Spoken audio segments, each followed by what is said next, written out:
എൻ്റെ ആത്മാവിൻ്റെ സ്പന്ദനമാണ് സിനിമ. അതെ, നമ്മുടെ ലാലേട്ടൻ ദാദാ സാഹേബ് ഫാൽക്കെ അവാർഡ് രാഷ്ട്രപതിയിൽ നിന്നും ഏറ്റുവാങ്ങി. എൻ്റെ ആത്മാവിൻ്റെ സ്പന്ദനമാണ് സിനിമയെന്ന് അവാർഡ് ഏറ്റുവാങ്ങവേ അദ്ദേഹം നമ്മളോട് സംസാരിച്ചു. അതെ, മോഹൻലാലിന് സിനിമ തന്നെയാണ് ജീവിതം.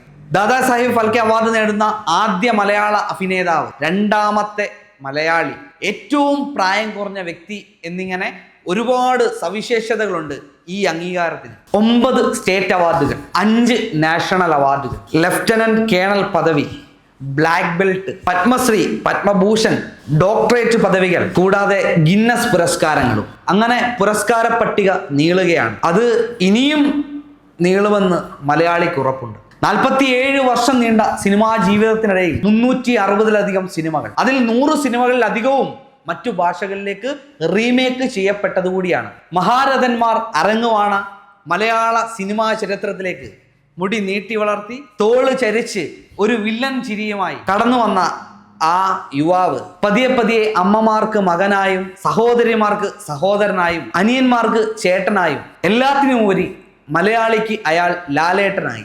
1980-ൽ മഞ്ഞിൽ വിരിഞ്ഞ പൂക്കളിൽ തുടങ്ങിയ ജൈത്രയാത്ര 2025-ലും ഇന്നത്തെ യുവപ്രതിഭകളായ അഭിനേതാക്കളെയും തിരക്കഥാകൃത്തുക്കളെയും സംവിധായകരെയും ഒക്കെ അത്ഭുതപ്പെടുത്തിക്കൊണ്ട് അയാൾ ഹൃദയപൂർവ്വം തുടരുകയാണ്. ഈ പരമോന്നത പുരസ്കാര നിറവിലും നിങ്ങളിങ്ങനെ വിനയാന്വിതനായി ഓരം ചേർന്ന് പോകുമ്പോഴും മലയാളിക്ക് ഒരു കാര്യത്തിൽ ഉറപ്പുണ്ട്: തലമുറകൾ മാറും, മോഹൻലാൽ തുടരും.